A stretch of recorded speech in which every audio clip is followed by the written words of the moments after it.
एक बात और कहना चाहूंगा, जितना भी वहां पर खड़े हुए हैं कृपया बैठ जाएं। हमारे भैया बहुत दूर से चल के आए हैं, उनके बातों को हमको सुनना है, उनके बातों को हमको जानना है, समझना है। आप सभी से मेरा निवेदन है कि आप लोग जहां पर हैं वहीं पर बैठ जाएं, कोई हल्ला नहीं करेंगे, कहीं पर कोई बातें नहीं करेंगे। हमारे बीच में हमारे यहाँ के मुख्य प्रवक्ता परम सम्माननीय सतीश पैदान जी, एक बार जोरदार ताली बजा के स्वागत करो। सभी के मोबाइल का कैमरा ऑन होनी चाहिए। एक एक चीज सबके सभी वक्ताओं के बात को कैद हो जाए। मैं निवेदन चाहूंगा जिसके पास मोबाइल है सभी का मोबाइल कैमरा ऑन हो जाए। धन्यवाद। जय सेवा। भाइयों, आप लोगों से मैं माफी चाहूंगा कि मैं आपके बीच में से थोड़ा जल्दी जाऊंगा, लेकिन जिस अंदाज में आप लोगों ने ये प्रोग्राम को आयोजित किया और जो सम्मान आप लोगों ने हम लोगों को दिया, मैं उसके लिए आपको नतमस्तक होके धन्यवाद करता हूं कि भाई आप लोगों ने इतनी इज्जत दे दी हमको। मैं कोई नेता नहीं हूं, मुझे राकेश बलावी और यहाँ के तमाम साथियों ने बताया। अचानक मेरे जीजा जनक दुर्ग साहब जो विधायक भी है, वो मुझे बताया कि मैं भी वहीं जा रहा हूं, तो मुझे बहुत अच्छा लगा कि मैं एक बार इस कार्यक्रम में अटेंड करूं। ये कार्यक्रम पूरे देश में बनाया जा रहा है और पूरे देश में इस कार्यक्रम पर बहुत बड़ी बड़ी प्रतिक्रिया आ रही है, अलग अलग प्रेस में प्रतिक्रिया आ रही है। आप लोग बहुत समझदार लोग हैं, कोई ताली नहीं बजाएगा, बहुत ज्यादा समझदार लोग हैं आप लोग, क्योंकि आपका संबंध बस्तर से है, जहां पे हर एक हफ्ते के बाद में लाशें गोलियों से आपको मरते हुए आदमी दिखता, पुलिस वाला भी मरते हुए दिखता है, कभी कभी नक्सलवादी, वो आदिवासी होते हैं, कुछ गैर आदिवासी भाई भी नक्सली मूवमेंट में है। सवाल यह है कि ये देश आदिवासियों का है या नहीं।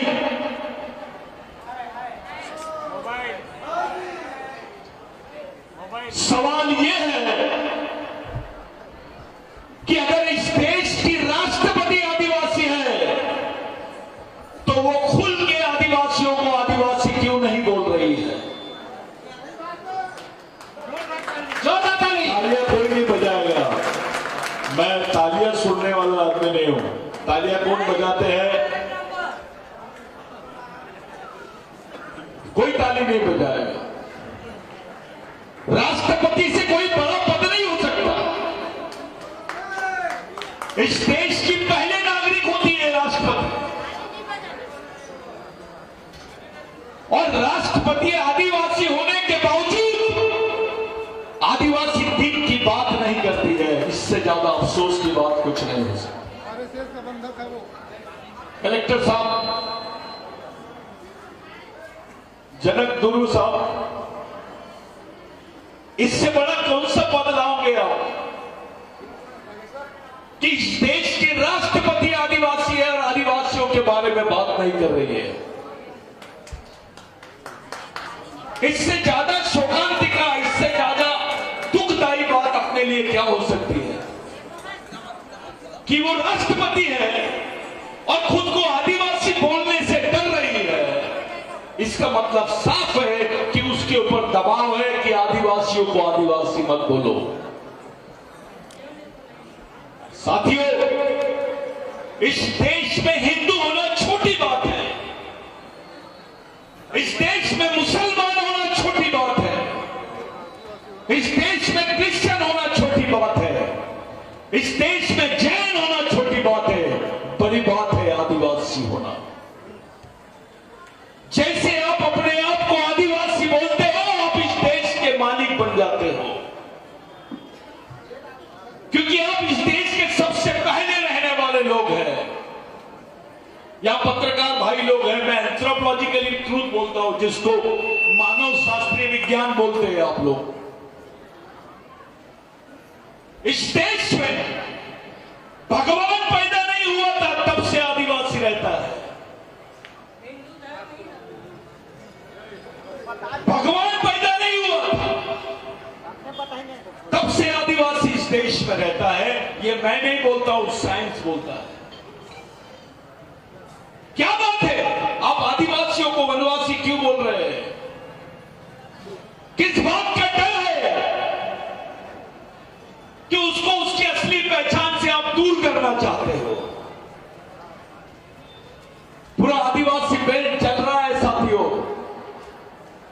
गुजरात के डांग जिले से लेकर महाराष्ट्र के गढ़चिरोली तक, छत्तीसगढ़ के बस्तर तक, और बस्तर से इधर झारखंड, उड़ीसा, असम, नागालैंड, मणिपुर, इस देश की 50% से ज्यादा अर्धसैनिक बल आदिवासी क्षेत्रों में है। कभी आपने सोचा कि जो घास की झोपड़ी में रह रहा है, जिसके बदन पे कपड़े नहीं है, पेट में रोटी नहीं है, एक मशीन गन लेकर, AK-47 लेकर सैनिक उसके झोपड़ी के पास क्या कर रहा है? क्या करना चाहता है? आदिवासी क्षेत्रों में अब पुलिस स्टेशंस बन रहे हैं, मिलिट्री के केंद्र बन रहे हैं, लेकिन लाइब्रेरी नहीं बनी, दवाखाने नहीं बने, एक अच्छा स्कूल नहीं बना। इसके पहले कांग्रेस का भी मुख्यमंत्री थे, अब बीजेपी के मुख्यमंत्री है। मैं आदिवासी समाज के लोगों से पूछना चाहता हूं, जैसे नागपुर में दीक्षा भूमि है, इस प्रदेश में हर समाज के लिए सामाजिक भूमि है। मेरे को 50 एकड़ जमीन आदिवासियों के लिए कौन सी जगह पर है, ये बता दीजिए। खड़े हो जाइए और बताइए। अरे तुम मालिक हो, तुम राजा थे यहां के, तुम्हारे लिए कब्रिस्तान नहीं है। मरने के लिए जगह की बात तो बहुत दूर है, तुमको गाड़ने के लिए, मरने के लिए भी, यानी तुमको गाड़ने के लिए भी कब्रिस्तान तुम्हारा नहीं है। किसी ने पूछा आदिवासियों का कब्रिस्तान कहां है, क्या बताओगे? क्या समझाओगे अपने बच्चों को?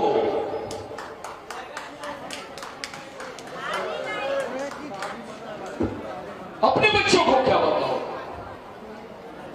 ये देश में 9 अगस्त की बात को इसलिए दबाया जा रहा है साथियों कि भारत सरकार ये बोल रही है संयुक्त राष्ट्र संघ में कि भारत में आदिवासी नहीं है। भारत में आदिवासी नहीं है। इसका दूसरा मतलब यह होता है कि आदिवासी भारत का नागरिक नहीं है। ये केवल आपकी पहचान को खत्म नहीं कर रहे, ये आपके अस्तित्व को खत्म करने की बात कर रहे हैं। There is no indigenous people in India. इसका दूसरा मतलब होता है indigenous peoples are not citizens of India. ये भारत के नागरिक नहीं है। अरे इस देश की जल जमीन जंगल का ओरिजिनल ओनर कोई है तो आदिवासी है। ये हम नहीं बोल रहे। आजादी के पहले के डॉक्यूमेंट देखो, जंगल किसका था। आजादी के थोड़े और पहले के डॉक्यूमेंट देखो, जमीन किसकी थी। ये आजाद देश आज भी इस देश की 50 से 60% जमीन आदिवासियों की है।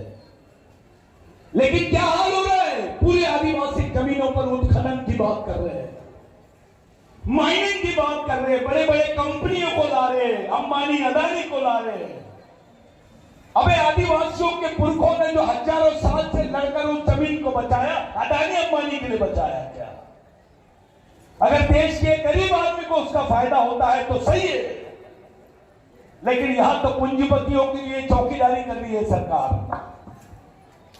एक गरीब आदमी पुलिस स्टेशन में जाता है तो उसकी FIR नहीं दर्ज होती है, लेकिन जब कोई पूंजीपति आदमी आदिवासी क्षेत्र में जाता है तो उसके साथ मिलिट्री लगाई जाती है। आदिवासी आदमी से पुलिस बराबर बात ना करे तो उसका मतलब यह होता है कि उसकी लोकतांत्रिक आवाज दब रही है, उसके एफआईआर नहीं लिखे जाते। अरे जंगल आदिवासियों ने लगाया है और एक ही दिन में हजारों झाड़, लाखों झाड़ तोड़े जा रहे हैं। तुम्हारे बाप ने लगाया था कि ये पर्यावरण बचा है करके आज सब समाज के लोग बचे हैं, चाहे ब्राह्मण हो, कोई भी समाज का भाई हो। ये पर्यावरण सही है तो सब सही है। हवा ही नहीं मिलेगी तो जिएगा कैसे? पानी नहीं रहेगा तो जिएगा कैसे? जमीन नहीं रहेगी तो जिएगा कैसे? साथियों, एक अलग टाइप का संघर्ष आदिवासियों के बीच में खड़ा होने जा रहा है। पहले इन्होंने 370 को टारगेट किया, कश्मीर में बताया कि नहीं ये 370 का ऑपरेशन है, ये सही है। सब पूरे देश के लोगों ने इनका साथ दिया। लेकिन 370 के बाद 371 और 372 आदिवासियों की 5वीं अनुसूची के क्षेत्र और आदिवासियों की 6वीं अनुसूची के क्षेत्रों को टारगेट करे इन्होंने। इसलिए मणिपुर चल रहा है। देश की राष्ट्रपति आदिवासी थी, वो भी महिला। मणिपुर की राज्यपाल थी, वो आदिवासी थी, वो भी महिला। और एक आदिवासी महिला को नंगा घुमाया जाता है इस सड़क पर। कोई प्रतिक्रिया नहीं है।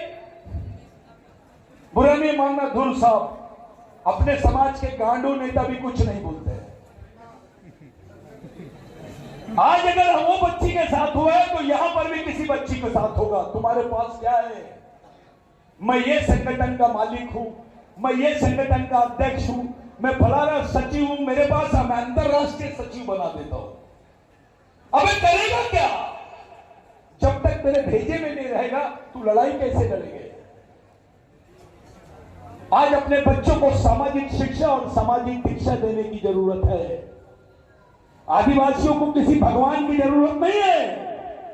आदिवासियों को किसी महाराज की या शंकराचार्य की जरूरत नहीं है। हमारे खून में ईमानदारी है।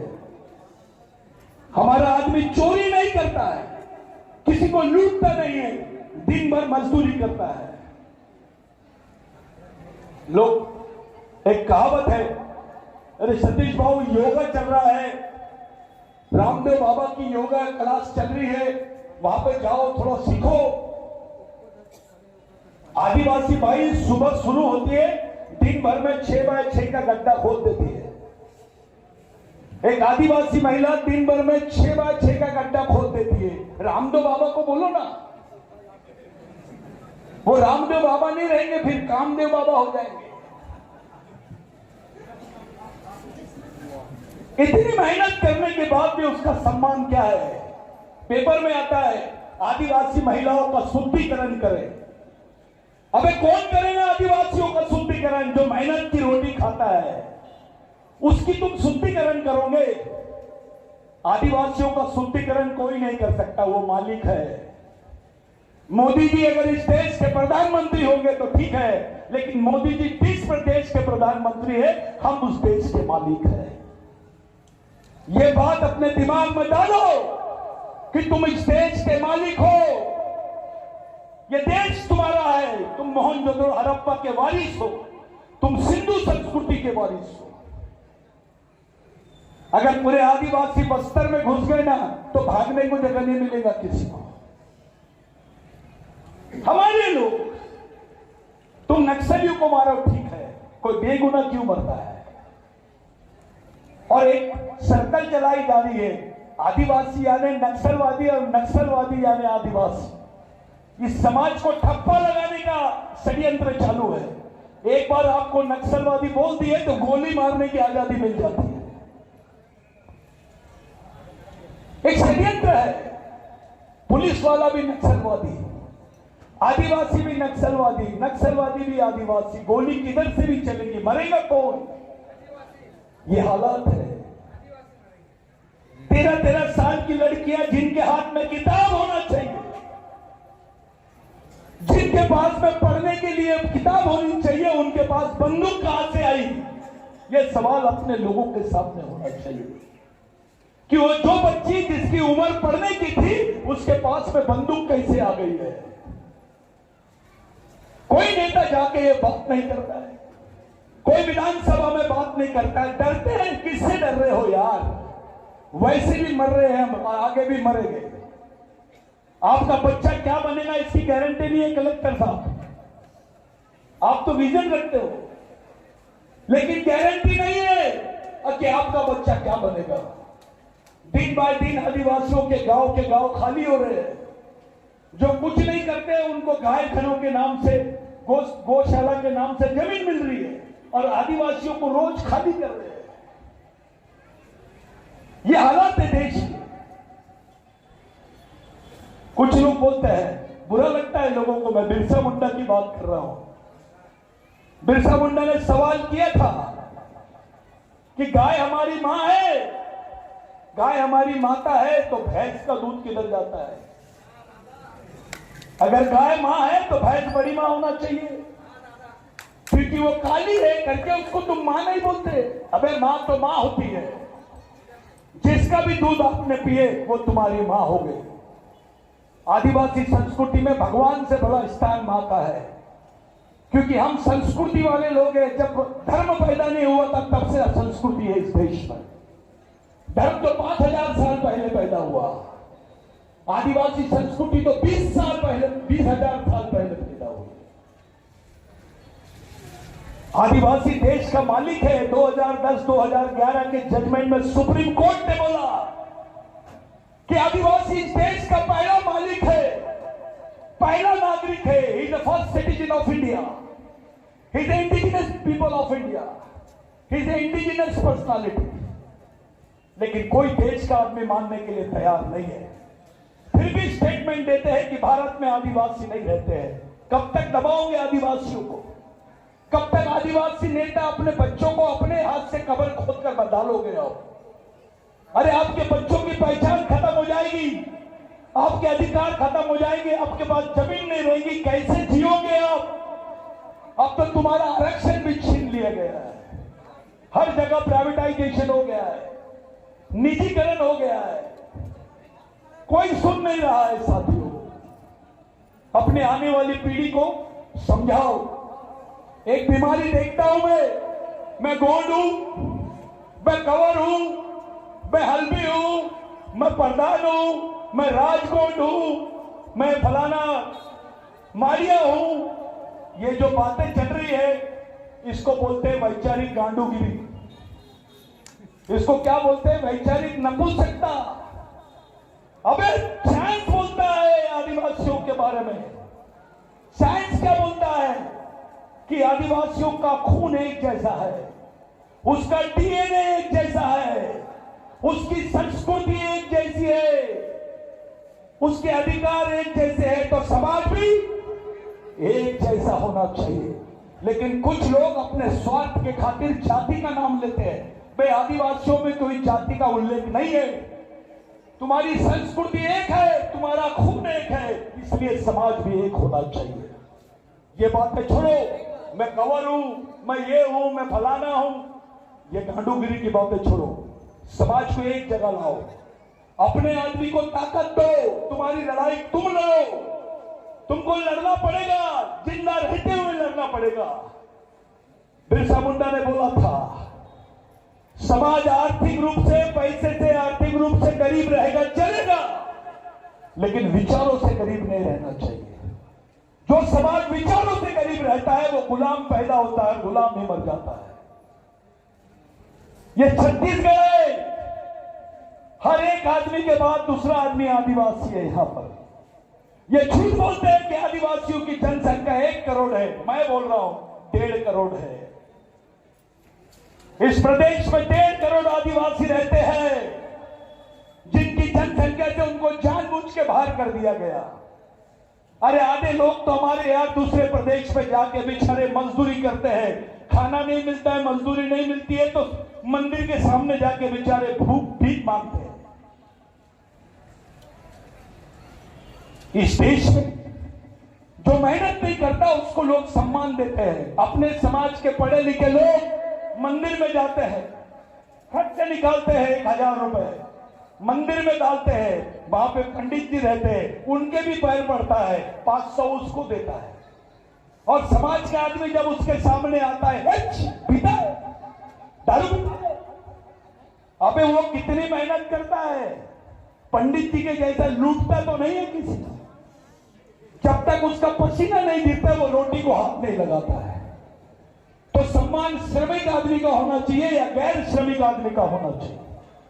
वो किसी भी समाज का रहे, किसी भी जाति का रहे, ब्राह्मण रहे, बनिया रहे, आदिवासी रहे, दलित रहे, ओबीसी रहे, माइनॉरिटी, मुस्लिम रहे, क्रिश्चियन रहे, कोई भी रहे, इस देश में मेहनत का आदमी का आदर होना चाहिए।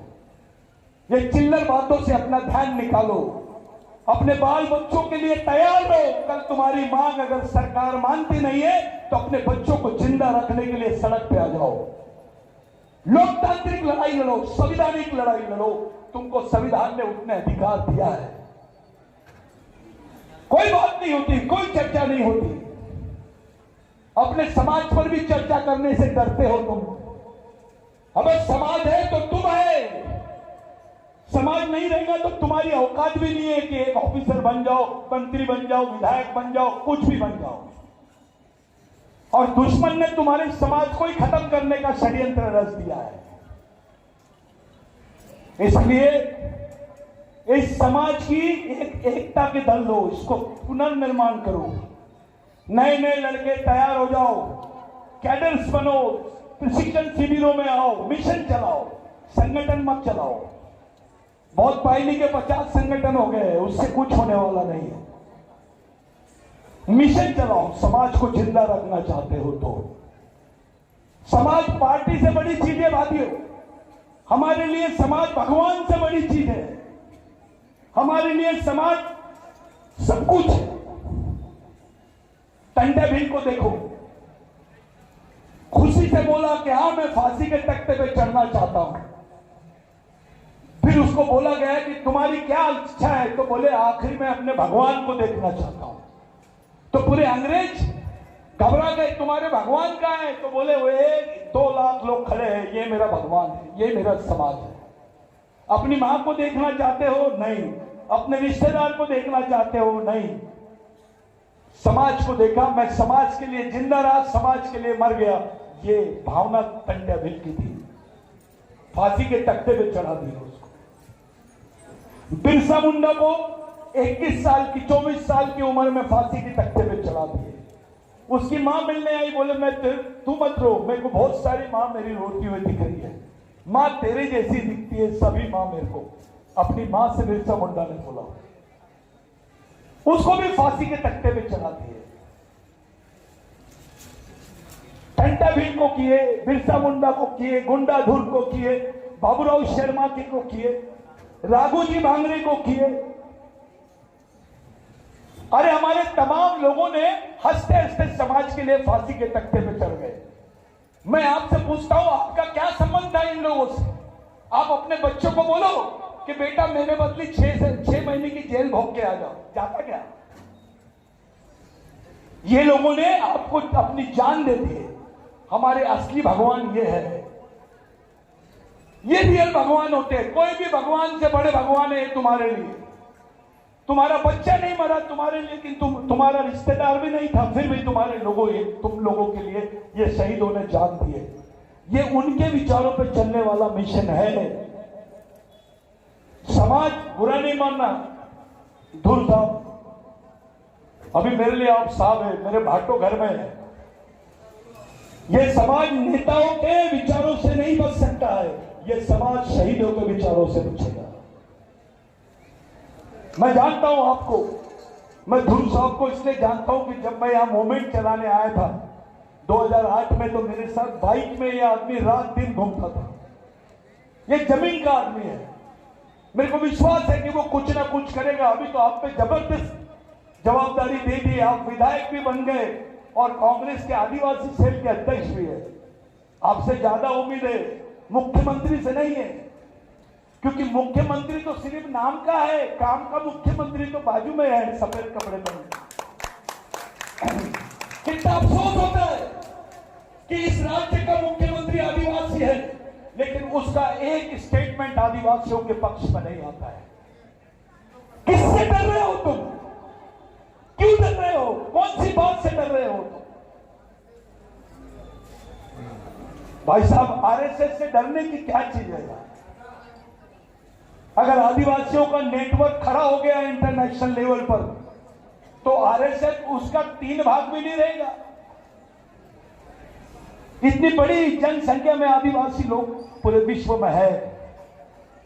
हमको तुम बोल रहे हो भाई हिंदू, हम कहां हिंदू? किसी आदिवासी ने किसी भगवान का विरोध ही नहीं किया, किसी धर्म का विरोध नहीं करता हो। हमारे बीच में गलत फहमी पाल रहे, बुरा नहीं मानना। बहुत सारे लोग गोंडी धर्म की बात करते हैं, गोंडी से बात किया ना, गोंडी से पढ़ के ला तो नहीं गा। तुम लोग बोलते हैं बड़ा देव और गोंडी में बोलते हैं बड़ा पेड़, सही है कि नहीं? किसको आती गोंडी? हाथ उठाओ। गोंडी कौन बोलता है? हाँ, खड़े हो जाओ। थोड़ा 5 मिनट लूंगा, बोल सकता हूं कि नहीं? क्या नाम है आपका? क्या काम करते हैं? अच्छा, गोंडी बोलते हैं थोड़ा बहुत। फड़ा पेन का मतलब क्या होता है? प्रकृति शक्ति है ना, बड़ा देव। लेकिन वो बड़ा देव नहीं है। गोंडी में फड़ा यानी बड़ी, फड़ो यानी बड़ा। तो ये जो बता रहे हमको बड़ा देव और महादेव को रख देते हैं सामने। अबे आदिवासी महादेव की मां को मानता है। महादेव तो हमारी टीम का कैप्टन है, लेकिन कोच तो उसकी मां है। यानी आदिवासी संस्कृति में महिला का स्थान सबसे बड़ा है। हम अपने संस्कृति की निर्माता महिला है, पुरुष नहीं है।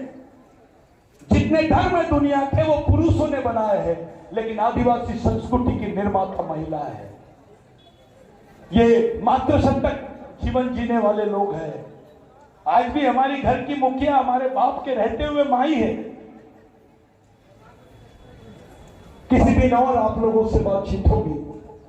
साथियों, जो पढ़े लिखे बच्चे मैं उनसे बताना चाहता हूं, आज आपके हिस्से में संवैधानिक अधिकार है तो भी आप सुरक्षित नहीं हो। इस देश में सबसे ज्यादा भूख से मरने वाला कौन? आदिवासी। इस देश में सबसे ज्यादा जेल में कौन? आदिवासी। इस देश में सबसे ज्यादा मजदूर कौन? आदिवासी। इस देश में सबसे ज्यादा पिछड़ा कौन है? तो आदिवासी। इस देश में सबसे ज्यादा विस्थापित कौन? तो आदिवासी। इस देश में किसकी मां बहनों में सबसे ज्यादा बलात्कार होता है? तो आदिवासी। क्या हुआ है भाई? केवल इसी समाज को टारगेट क्यों कर रहे हो? बाकी भी तो है। इनकी नजर साथियों तुम्हारी जमीन पर है, इनकी नजर तुम्हारे जंगल पर है, क्योंकि उसके नीचे से सोना है, कोयला है, खान है। ये आदिवासी आदमी को उसका मुआवजा भी देना नहीं चाहते हैं, उसको हटा देना चाहते हैं। अरे पहले इस समाज के साथ कॉन्ट्रैक्ट तो करो कि उस समाज के आदमी को नौकरी मिले। नौकरी के नाम पर तुमको काम देते हैं साथियों। 300 रुपए रोज, 250 रुपए रोज ग्रेजुएट लड़के काम कर रहे हैं। जाओ गढ़चिरौली में देखो, अभी बस्तर में माइनिंग होंगी, वहां भी देखो 300 रुपए रोज। भाई नौकरी है क्या? ये नौकरी अलग होती है, काम अलग होता है। छत्तीसगढ़ के 70% आदिवासी लोग दूसरे प्रदेश में जाके गड्ढा खोदने का काम करते हैं। भैया अब गड्ढा खोदने की भी मशीन निकल गई है, वो भी काम तुमको नहीं मिलेगा। गड्ढा खोदने की भी मशीन निकल गई है, यानी गड्ढा खोदने का भी काम नहीं मिलेगा। तो जिंदा कैसे रहोगे रे बाबा? कौन करेगा तुमको जिंदा? कहां है बड़ा देव? कहां है बड़ा पेन? भगवान जिंदा नहीं रखेगा, तुमको खुद को जिंदा रहना पड़ेगा। मैं आपसे हाथ जोड़ के विनती करता हूं, अपने बच्चों को बताओ कौन है बिरसा मुंडा, उसको बताओ कौन है टंटा बिल, बाबूराव शर्मा के कौन है, गुंडाधुर कौन है, वीर नारायण कौन है, उसको बताओ। उसको ये रामायण महाभारत ये चीजों से उसकी जिंदगी का कुछ लेना देना नहीं है। उसके अधिकार भारत के संविधान में दफन है, उसको निकालो, मांगो, मरोगे ना, इससे ज्यादा कुछ नहीं होगा। ये ऐसा तड़प तड़प के मरने से अच्छा है लड़ लड़ के मर जाओ। लड़ाई दिमाग से भी होती है, कलम से भी होती है, विचारों से भी होती है। अपने समाज को, अपने आने वाली पीढ़ी को जिंदा रखने के लिए जो कर सकते हो साथियों, वो है केवल सामाजिक मिशन। ध्रुव जी, आप भले विधायक बन गए होंगे, लेकिन अपने वाली पे आ जाओ। समाज बचेगा तो सब बचेगा। पार्टी बड़ी नहीं है, समाज बड़ा है। जितने विधायक है, मैं ध्रुव जी को इसलिए बोलता हूं क्योंकि मैं जानता हूं वो आदमी अपने वाली पे आ ही जाएगा, वो बाइक से घूमेगा। कैडर है वो, मिशन का कैडर है। तो मैं आप लोगों को बताना चाहता हूं कि ऐसे लोग जो नीचे से आए हैं, जो जमीन से अपने समाज को भूले नहीं है, उन लोगों से हाथ जोड़ के प्रार्थना करता हूं, भैया सब लोग मिलकर मिशन चलाओ और ये गांडूगिरी छोड़ो। ये गोंड है, ये प्रधान है, ये कंवर है, ये हल्बी है, तो उसको पहला सवाल पूछो, तेरा डीएनए मेरा डीएनए एक है कि नहीं। दूसरा सवाल पूछो, तेरी संस्कृति मेरी संस्कृति एक है कि नहीं। तेरे अधिकार मेरे अधिकार एक है कि नहीं। तो तू और तेरा समाज और मेरा समाज एक है कि नहीं। तो ये फालतू की बातें क्यों कर रहा है? पूरे विश्व के आदिवासियों का डीएनए एक जैसा है। भारत के आदिवासियों का तो प्रूव हो गया अभी कि इनका डीएनए एक जैसा है। और यहां के ओबीसी, एससी, एसटी, माइनॉरिटी के लोग उनके वंशज है। कुछ ब्राह्मण भी है आदिवासियों के वंशज, वो डीएनए से समझ जाते हैं। आप लोग एक बड़ी नींव रख रहे हो यहां पर, सामाजिक नींव रखो। ये नाचना गाना चलता है, नाचो, लेकिन जिस जोश से तुम नाचो उसी डबल जोश से लड़ने की भी तैयारी करो। मैं बहुत बड़ा आदमी नहीं हूं भैया, मैं भी ऐसी इंजीनियर था तुम्हारे जैसे।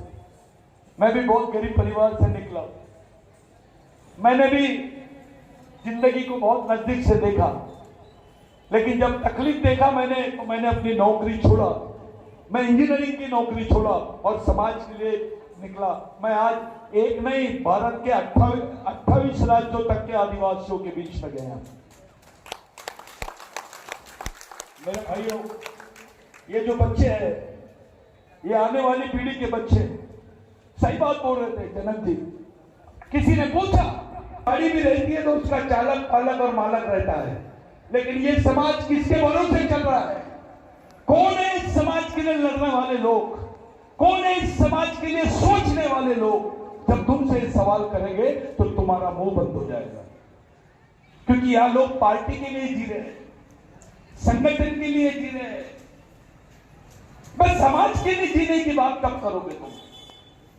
यह विश्व आदिवासी दिवस इसलिए मनाया जा रहा है साथियों कि वर्ल्ड में सबसे ज्यादा सामाजिक जल जमीन जंगल की लड़ाई लड़े आदिवासियों ने। विश्व के 3 करोड़ आदिवासी मारे गए, 3 करोड़ आदिवासी मरे। इतनी बड़ी संख्या में कोई विश्व युद्ध भी हुए, उसमें भी लोग नहीं मरे, लेकिन अकेले भारत में 1.5 करोड़ आदिवासी इसके लिए मारे गए। 3 करोड़ में से, विश्व के 3 करोड़ आदिवासियों में से अकेले 1.5 करोड़ भारत के आदिवासी थे। अरे हर 2 परिवार के बाद में हमारा एक परिवार, हमारा खून है, हमारे पूर्वजों का खून है। हमको क्या स्वतंत्रता बता रहे? राष्ट्रवाद का पाठ।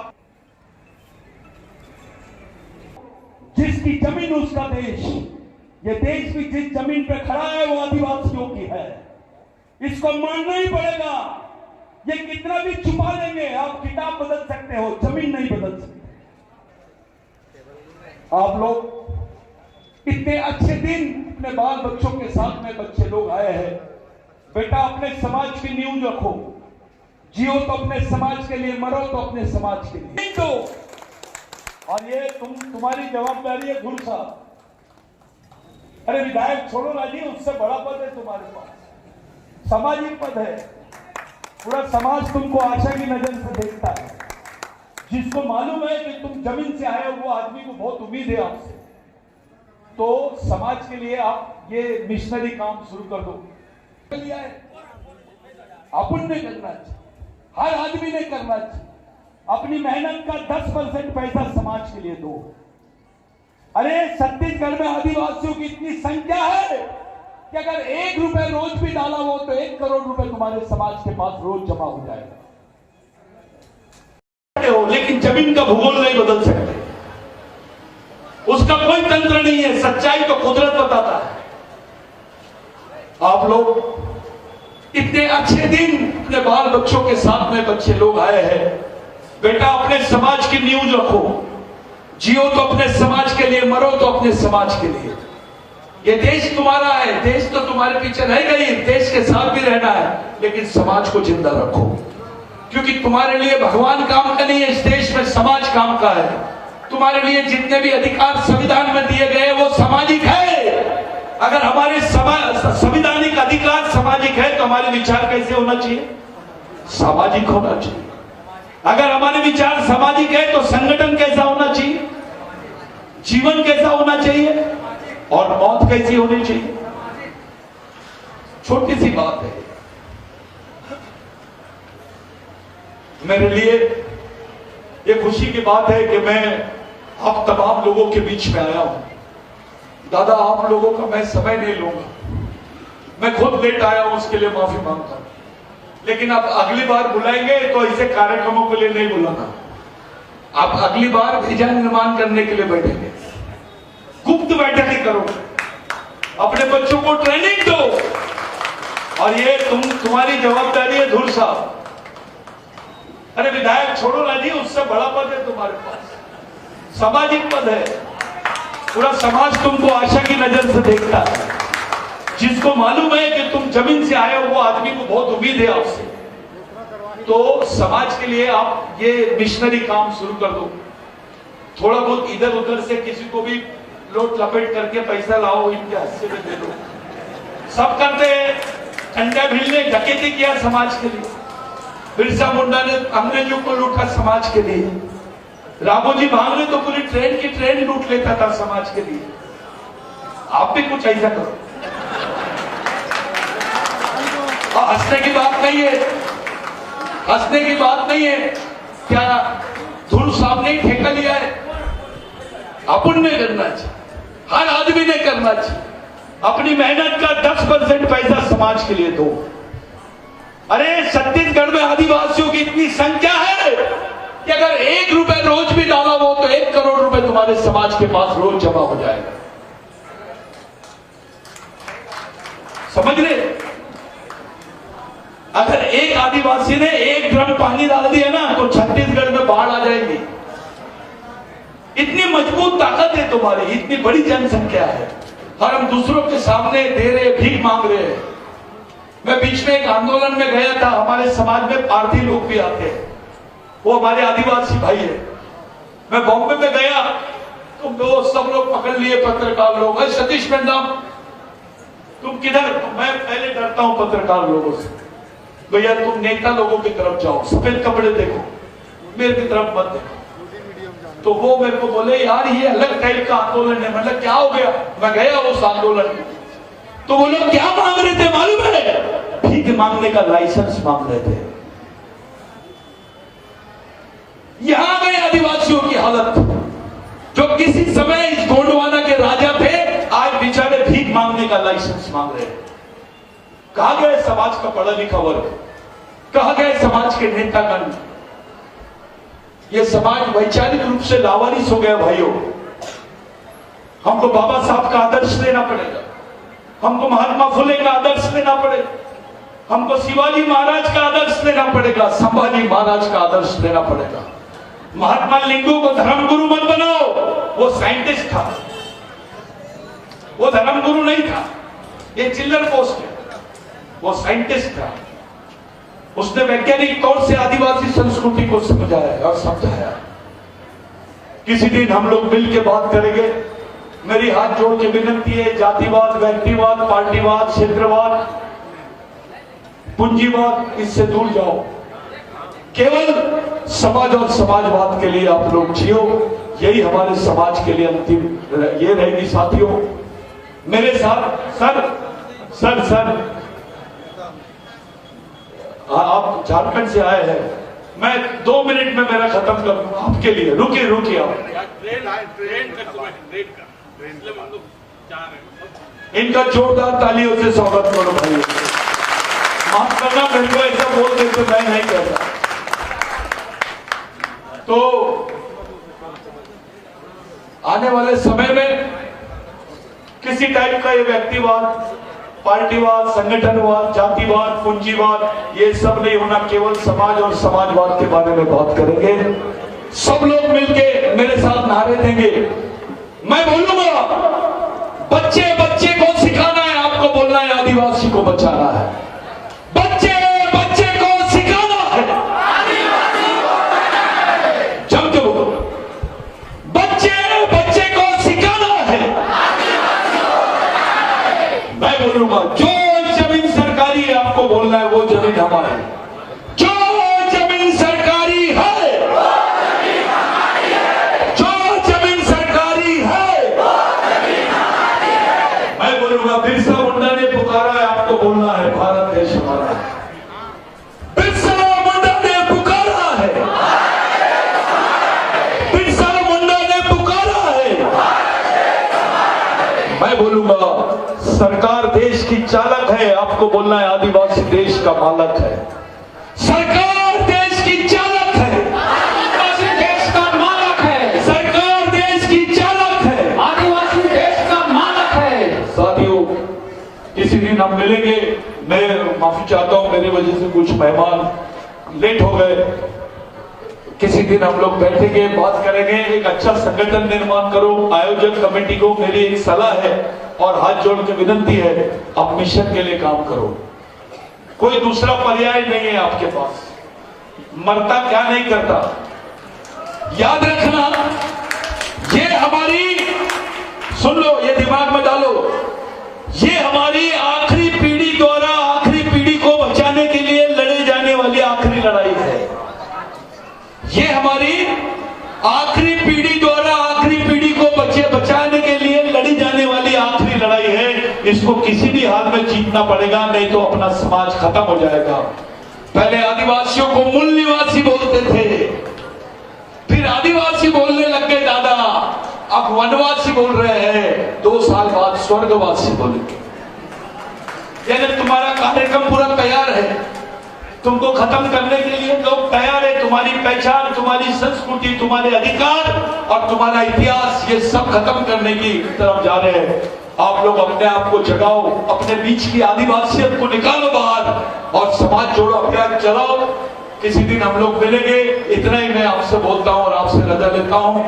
जय आदिवासी।